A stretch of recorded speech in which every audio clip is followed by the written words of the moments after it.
Welcome to this PowerPoint on feminist critical theory for AQA English literature coursework preparation. So today we're going to look at feminist critical theory. We're going to look at some key terminology, which is listed on the first slide. And I want you to think about what do you already know about feminist critical theory? How have we already applied it to some of the texts that we've read? You might think about the portrayal of Desdemona and Emilia, for example. Desdemona, a kind of stereotype of a typical, submissive, obedient, ideal wife, and Emilia as a more challenging and subversive character. Watch this short clip, which gives you a very basic rundown of the history of the feminist movement. So, feminist critical theory can also be linked to Marxist critical theory, as both of them look at ideas of socio-economic oppression. But feminists would argue that while Marxists focused on class, the oppression of the working class, they failed to acknowledge the greater oppression on female working class or women in general, and how women have been disadvantaged and marginalised, put to the margins, put to the side throughout history. So when can we first start thinking about how the inequality of women as a sort of theme that is examined in literature? We've talked before about proto-feminism, how some of the kind of issues that arise with feminist thinking are actually looked at much earlier in our history than we might think about. If we look at Mary Wollstonecraft's The Vindication of the Rights of Women, which was written in 1792, Wollstonecraft was actually looking at these ideas about inequality, about how women had as much rights or should have as many rights as men. She was also very focused on how women should be properly educated, not just in the domestic sphere, but they should have intellectual parity with men. If you're interested in looking more at Mary Wollstonecraft, who is a quite extraordinary woman actually, I've attached a link to a PDF version of Vindication of the Rights of Women. Just as an interesting little literary footnote, Mary Wollstonecraft was the mother of Mary Shelley, who of course wrote Frankenstein.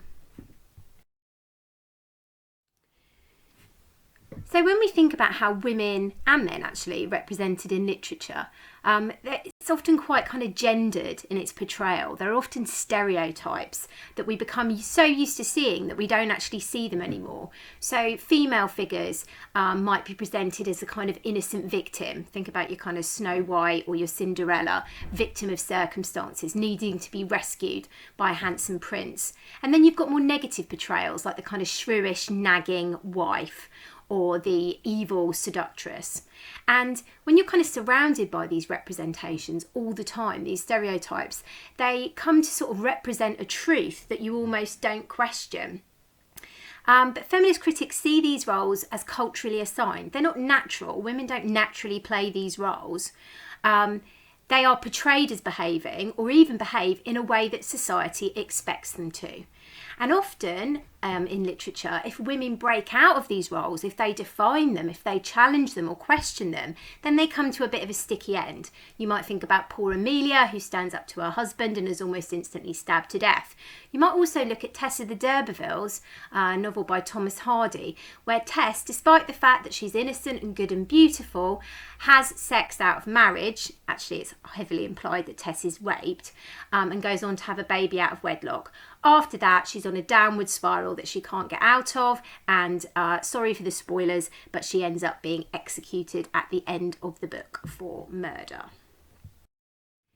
So feminists don't just believe that literature reflects women's lack of power. If you think about how comparatively few female writers there were in early versions of the canon, they also contribute to their lack of power. So if women aren't represented as kind of respected, critically acclaimed authors, then that kind of reinforces the idea about men being superior, men being intellectually superior, and women being inferior. Sort of typically as well, more kudos goes to what we might see as male themes of writing. So books about kind of war, for example, as opposed to women's writing, which tends to be trivialised as domestic dramas or romantic sagas. So one of the things that feminists think about and look at is how personal relationships of women, both in reality and those kind of depicted in literature, the personal becomes political. And what does that mean? What it means is that you can't just kind of dismiss women's personal, interpersonal relationships as just kind of unique to them and not having political significance. They do.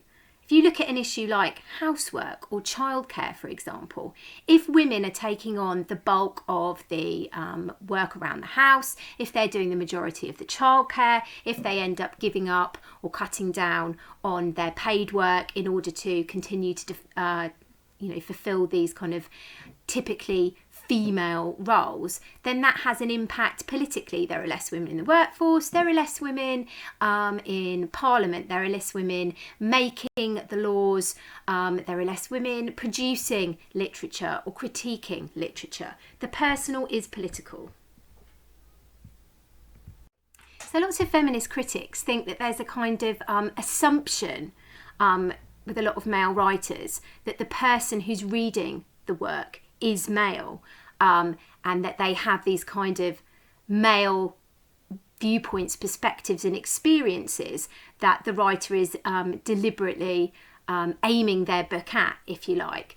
Their depiction of women is limited or stereotyped.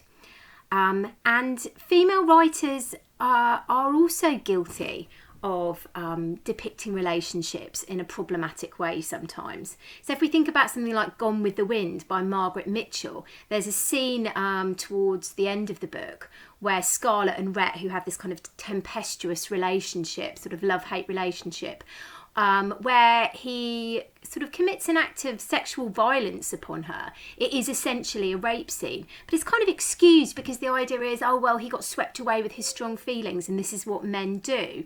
Think about something like 50 Shades of Grey, which shows really sort of problematic sexual politics with this man dominating this woman. But again, it's excused. Oh, when men behave this way, it's a way of showing the strength of their feelings. It's a very kind of male perspective and view and doesn't necessarily take on board the woman's experience.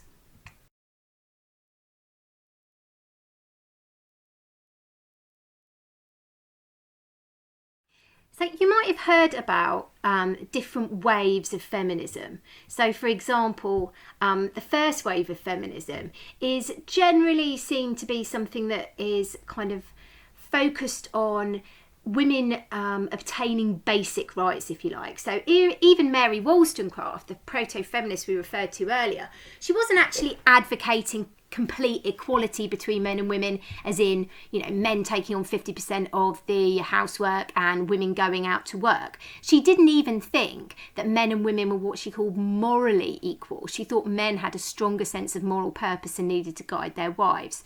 But she was looking for some acknowledgement of rights. And then if we think about the suffrage movement, women's desire to gain the vote, and seek political representation, that is what we would call the first wave of feminism. These kind of first tentative attempts at gaining some kind of rights and some kind of say in society and their own lives.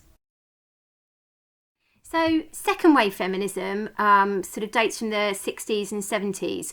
So it was looking at protecting women's working rights, so the right of a woman not to be fired because she got pregnant.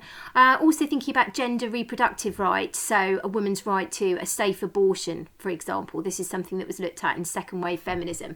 Also a time when feminist critics were looking at reclaiming female authors and trying to put them more centre stage.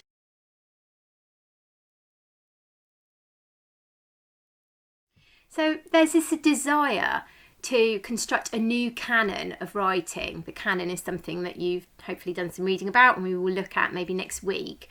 And putting female authors that have been forgotten or ignored or kind of marginalised more centre stage and kind of celebrating their achievements and their writing. So I've given you two examples of authors here. Aphra Behn, who is absolutely fascinating, arguably wrote the first ever novel called Love Letters Between a Nobleman and His Sister. So she was around in the late 1600s writing.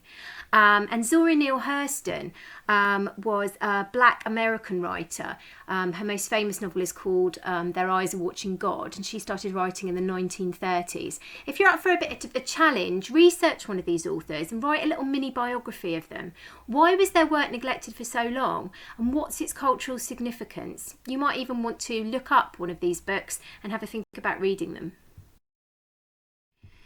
So third wave feminism started in the 1990s and it's still going on now. It is kind of building on the battles of the past and kind of seeking new roles for women within society, more equality, not just with things like equal pay, but in representation in government, and also thinking about the need to protect rights that have been previously won and now are under threat. Look at abortion rights in the United States, for example. Also, third wave feminism is thinking about kind of drawing links and solidarity between other movements. So in second wave feminism, they were looking at sort of supporting the civil rights movement. Third wave feminism might be looking, for example, at the need to support transgender women and sort of take them into the feminist fold. Task then, I've made a link to an article which has got a lot more detail on the three waves of feminism. Have a read of that and make some revision notes on these three waves. Might be very useful to refer to for your coursework, thinking about which wave of feminism you think your text comes under. So we'll be studying Carol Ann Duffy for our second coursework, the one that we'll be doing on poetry. And we'll be looking at her collection of poems, The World's Wife. We've already looked at a few of them in class. And this is an example of a gyno text, a text where the woman's role is centralised. She's pulled out from the shadows and she's kind of put centre stage. And it's a kind of very subversive, at times quite humorous, at other times quite angry, attempt to put women who have been marginalised in history and myth and literature into the centre stage and hear things from their perspective. So I've attached on Google Classroom a copy of the poem Queen Kong, which is a subversion of the original story of King Kong, and I'd like you to read it, have a look at the annotations, and then I'd like you to answer this question: how does Duffy subvert the original story of King Kong and give it a feminist slant? Make sure you refer closely to Duffy's use of language and structure.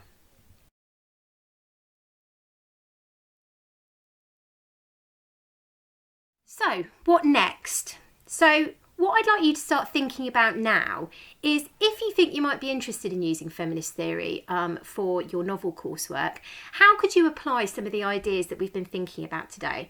So here's a list of questions that you could think about applying to your text and use them to help you construct some different essay questions that you might use. So, how is the relationship between men and women portrayed in the novel, and the power relationships? Who has the power?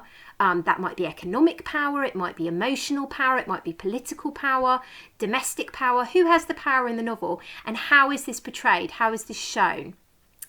You might think about what the text implies about the possibilities of kind of sisterhood for female empowerment, women coming together to support each other, and how that might be a tool to fighting back against the patriarchy.